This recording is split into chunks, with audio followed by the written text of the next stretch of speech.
warahmatullahi wabarakatuh. Pemirsa, saya Hendro BL dari Cakran Transmedia dan Radar Indonesia.id. Kali ini beruntung bisa berkesempatan untuk mewawancari seorang legenda judo Indonesia, yaitu Mas Bayu Krishna. Kita akan sedikit mengulas tentang sejarah perjalanan Mas Bayu Krishna dalam olahraga judo dan juga pengembangan olahraga cabang olahraga bela diri bisa pada selamat siang Mas, ini siang selamat olahraga. Ini Mas Krishna ini kan dari judo ya. Cuma sekarang sepertinya banyak memberikan motivasi untuk banyak cabang olahraga bela diri. Itu kira-kira seperti apa Mas yang kiat-kiatnya supaya cabang olahraga bela diri di Indonesia ini bisa bersatu dan menghasilkan prestasi yang walaupun bersama, tapi juga bisa naik bersama gitu. Ya, motivasi saya sebagai praktisi olahraga, aktivis olahraga, saya ini kepingin bangsa Indonesia itu berprestasi di single event maupun di multi event. Tapi kan kita banyak sekali cabang olahraga. Tapi harapan terpenting saya adalah ya kita cabang olahraga ini saling menekan diri, jangan membangkitkan ego sektoral kita bahwa olahraga kita paling baik, itu jangan juga. Namanya membangun, yaitu harus merangkul stakeholder sekitar, berangkulan dengan cabang-cabang olahraga lain, mengeluarkan sebuah inisiatif-inisiatif, ide-ide yang bisa mengembangkan olahraga itu bersama. Tapi kalau kita tidak mau menekan ego sektoral kita dan kita merasa cabang olahraga kita sendiri yang paling baik, saya rasa kita harus banyak belajar dulu untuk mengabdikan diri terhadap olahraga itu. Ini Mas, ini kan tadi setelah saya berhenti saya Mas Bayu waktu memotivasi ini adik-adik dari cabang olahraga semua ya. Mas Bayu dulu kan pakai kursi dari kecil ya. Itu bisa sembuh tuh gimana Mas? Saya sembuh ya fasenya lebih dari 20 tahun. 20 tahun lebih berjibaku dengan sakit penyakit itu. Tapi kan prinsipnya saya tidak pernah menyerah dengan penyakit saya. Penyakit saya adalah motivasi saya untuk saya harus jadi lebih baik. Bukan kekurangan itu menjadi sebuah faktor kelemahan kita untuk tidak bisa meng-up kelebihan kita yang lain. Dari 100 kita punya kekurangan 20%, masa sih hanya dengan 20%, 80%-nya kelebihan kita nggak bisa kita angkat, ya kan? Gitu. Jadi kekurangan harus tutupi dengan sebuah prestasi. Jadi Mas, sekarang Mas Bayu juga jadi ketuanya awal organisasi ya, Persambi ya, Persambi Persatuan Sambo Indonesia. Nah itu gimana ceritanya Mas? Apalagi Sambo ini kan baru ya Mas ya? Iya saya. Sejak tahun berapa kalau baru? Sambo udah 13 tahun lalu Pak Puri. Terus saya tahunya kamu dari Pak Haji Kusmantri, Bapak Insinyur Haji Kusmantri. Itu praktisi kita apa Mas? Dia pelaku, dia berjudul juga membawa Sambo ke Indonesia. Lalu saya teruskan 4 tahun lalu. 4 tahun lalu saya teruskan, saya buat organisasinya secara yuridis sepatunya sudah baik. Saya berjalan, kemarin di Asian Games dimainkan, kita sudah banyak atlet yang juara di kejuaraan Asia, single event, di Asia Masyarakat sudah ada perunggu, di SEA Games kemarin 2019, 4 medali emas, 1 perak dan 2 perunggu. Semuanya, karena apa? Saya datang di Sambo bukan untuk minta dilayani oleh stakeholder olahraga Sambo sendiri, tapi saya datang untuk melayani mereka, jangan dibalik-balik. Ketua itu hanya sebuah amanah. Amanahnya itu bagaimana kita melayani mereka, bukan mereka melayani saya. Memajukan ya, itu apa ya sebenarnya? Memajukan olahraga itu dengan kebanggaan. Dengan fase 4 tahun kan Sambo sangat kemajuannya sangat luar biasa. Termasuk 4. Di Malang mau buka Mas kira-kira? Ya. Di Malang udah dikasih mandatnya kan, tapi Jawa Timur kan dari 38 kabupaten kota kan yang ini hanya 4 aja kalau masalah. Kalau udah luar biasa Jawa Timur kan. Terima kasih Mas Bayu kesempatan ya. Semoga kita ketemu lagi. Amin, siap. Salam olahraga. Jaya. Salam Cangkruan Teras Melodi.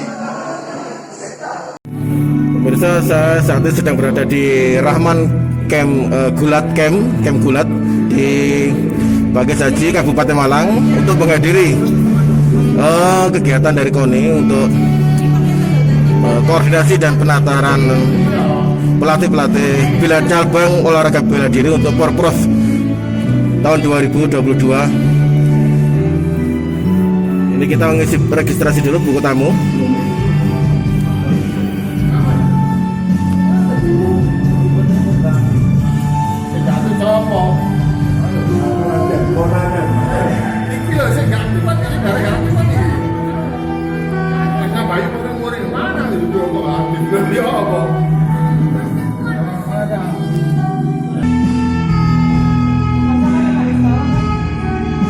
Wes cekel Pak.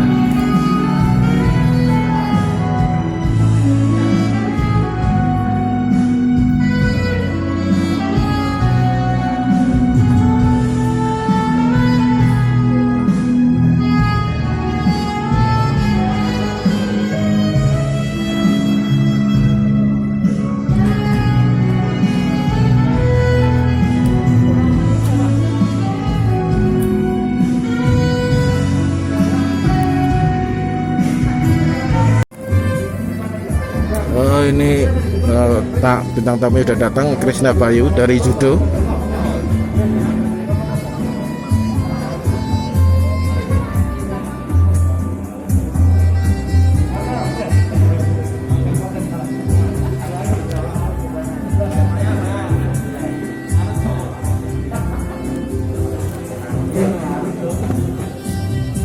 Teman di sini saat ini ada yang beruntung lah ya. Tapi kenapa saya harus mempush diri saya menjadi seorang juara, padahal kekurangan saya secara ekonomi banyak sekali. Secara pribadi saya tiba-tiba gini bicara, tiba-tiba ayam saya kambuh, saya jatuh, hancur. Saya harus nge-push diri saya. Teman-teman, kekurangan Anda saat ini jangan dijadikan sebuah keluhan. Aduh, ini Pak Ibak nih bagaimana sih, anggaran buat ini nggak ada, ini nggak ada. Anda salah. Justru bagian dari sebuah kekurangan adalah motivasi kita untuk membangun diri kita. Jangan Anda berkata, saya harus berjuang untuk Indonesia. Ngomongnya Indonesia terus, tapi action nggak pernah. Anda ini pepesan kosong, saya bilang. Ya.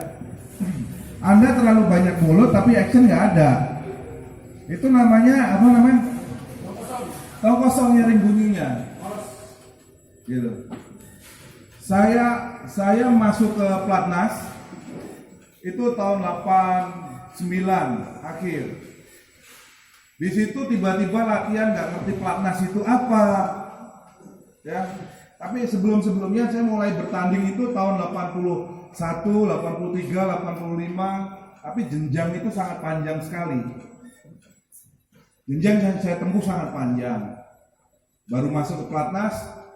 Di situ bukannya saya masuk Platnas itu jadi orang yang wah udah masuk Platnas luar biasa. Waktu itu masih zamannya masih barbar.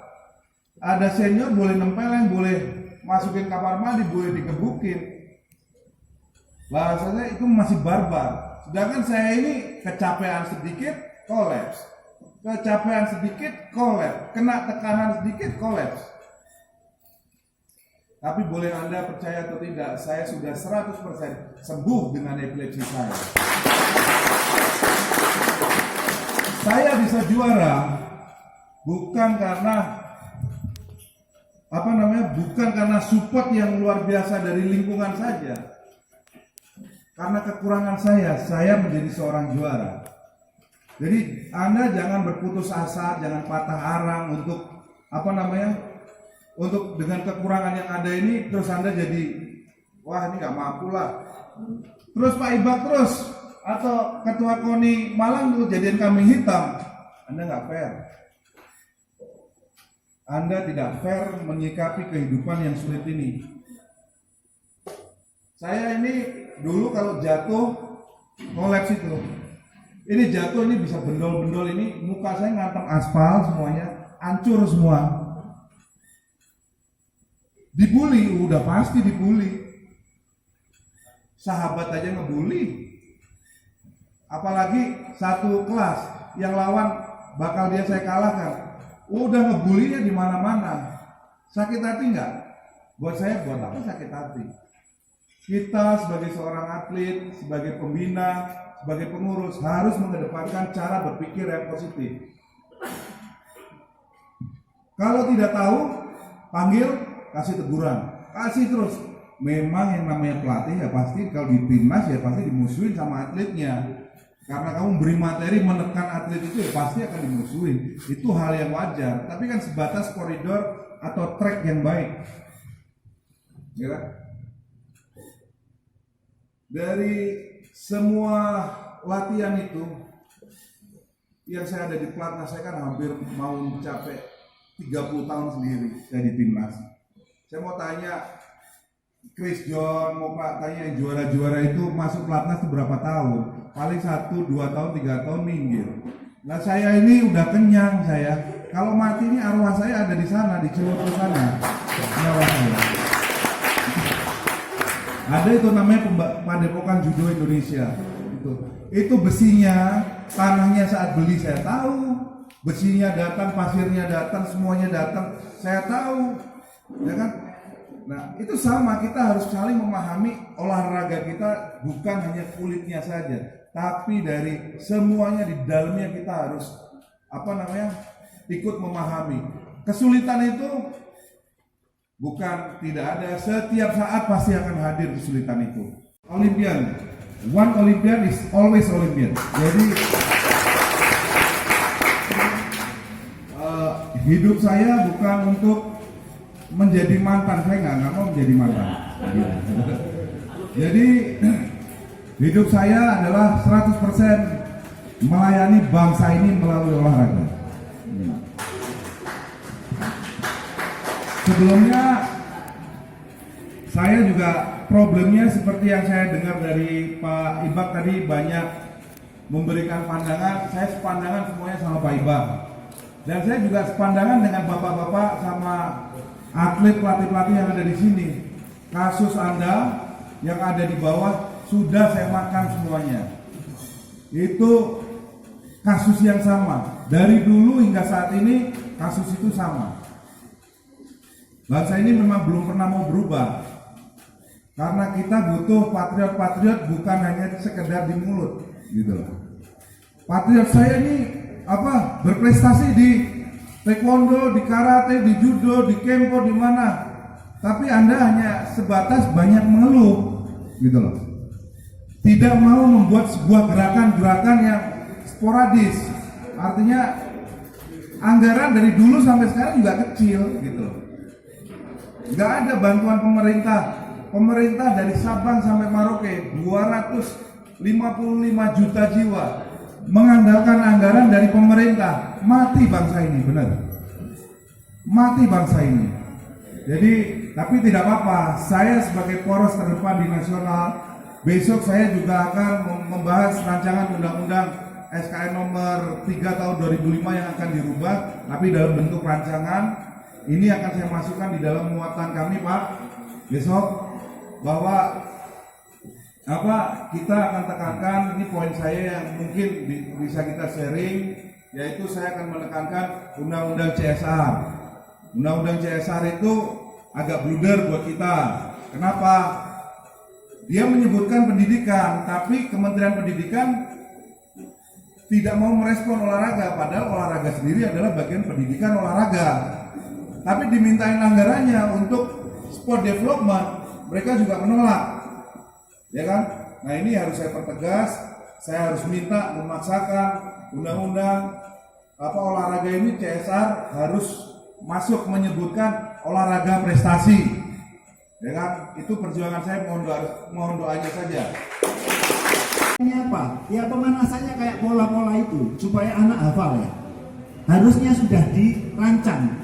Pemanasannya juga, anak-anak itu nanti sebenarnya jagoannya di gerakan sini. Gerakannya biasanya orang itu kalau bergerak itu sebenarnya punya pola. Kalau pelatih tahu sebenarnya dicatati semua lawannya, kemudian diimplementasikan dalam latihan dan pemanasan. Begitu dia masuk, begitu 1-2, kok tepat, akan percaya diri. Ya, jangan dibiarkan, sebaiknya jangan dibiarkan.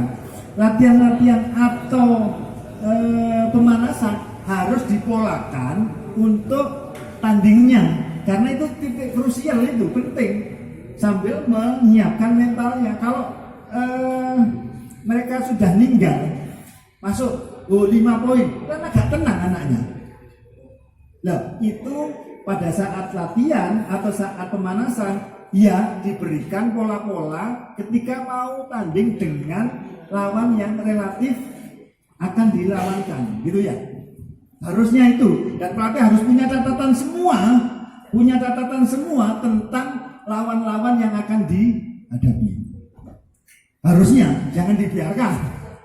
Batas beberapa cabang olahraga, terutama yang di Olimpiade. Dulu yang terkenal Olimpiade dari dulu hanya gulat sama tinju, karena dari dulu gulat sama tinju sebagai ajang persembahan untuk dewa-dewa di Yunani. Makanya Olimpiade itu terkenal. Kalau gulat sama tinju dulu itu ya sudah, sampai sekarang mungkin yang terkenal tinjunya gitu. Tapi gulatnya karena mungkin tidak banyak diekspos, akhirnya membuat tersendiri.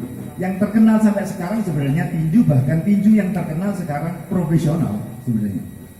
Lanjut, paling populer sebenarnya tinju. Balik lagi sebentar, ya. Dan di Indonesia sebenarnya yang menjadi ikon itu Pak Suhud ya, Pak Suhud ya. Masih kenal saya ya. Kalau di Busraja kenal itu ya. Bapak bonus kok ya, urusan kita bonus saja ya. Indonesia itu paling terkenal sebenarnya pencaksilat, karena pencaksilat itu budaya kita. Persoalannya mungkin nanti kita bahas, pencaksilat itu banyak perguruannya. Yang kalau kumpul-kumpul sedikit ya gegeran-gegeran gitu enggak apa-apa. Geger-gegeran di IMSI biasa gitu. Termasuk mungkin karena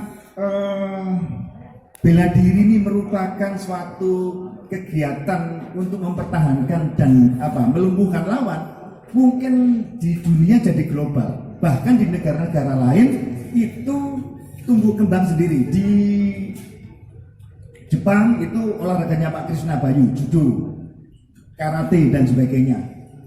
Di Cina wushu, di Korea taekwondo, atau di Rusia sambo dan sebagainya. Bahkan beberapa cabur itu sekarang yang terkenal Muay Thai itu, atau kickboxing lah sebenarnya. Pinter-pinternya nanti kita cerita pinternya orang Thailand kenapa Muay Thai terus dirubah jadi Muay Thai itu. Karena kalau kickboxing itu kan tidak ada asli Muay Thai-nya. Dulu Muay Thai itu tidak boleh juga karena ada nama negara. Tapi akhirnya di Muay Thai gitu. Ya sebenarnya yang kalau di kickboxing tidak boleh mukul pakai siku, kalau di Muay Thai boleh. Ya itu saja. Tapi pinternya Muay Thai saja. Ya Indonesia barangkali harus bisa meramu itu. Lanjut. Martial art indoor game, bertanding kan 5 menit. Bertanding udah 5 menit, saya banting dapat 2 seri, lawan dapat 2 seri. Waduh, itu tuh udah antara juara atau tidak juara. Ini yang berperan adalah hati dan pikiran. Di judo kan tidak ada siapa yang menang, harus ada salah satu, harus ada yang menang ngebanting. Ada namanya golden score. Apabila waktu 5 menit sudah kelewat, ada namanya golden score. Golden score itu waktu tidak terbatas. Kalau kamu main 1 jam, memang terus saja 1 jam sampai ada yang membanting. Nah di situ golden score itu hati dan pikiran itu, ya udahlah. Saya sempat mau mengatakan, ya udahlah kalah lah. Tapi saya pikir lagi, ini kalau saya menyerah kalah, saya nunggu lagi 4 tahun. Nggak mau, saya harus menang. Nah disitulah kekurangan di dalam hati dan pikiran itu harus digempur, harus dipush saat itu juga. Jadi yang tadinya saya mau menyerah berapa detik untuk ya udahlah saya kalah, dipikir lagi, waduh tapi nanti saya nunggunya 4 tahun lagi. Nggak mau, saya harus menang hari ini. Yang terjadi apa? Saya juara Asia itu di multi event, bukan single event, multi event. Ada semangat teman-teman, semangat membangun. Saya tahu tadi Kembo bilang ini ada yang bagus, ada yang setengah bagus, ada yang bolot, sangat bolot. Problem Anda sama dengan kita, ya kan? Tinggal kamu sebagai pelatih menyerah atau tidak untuk melayani adik-adik kita. Gitu.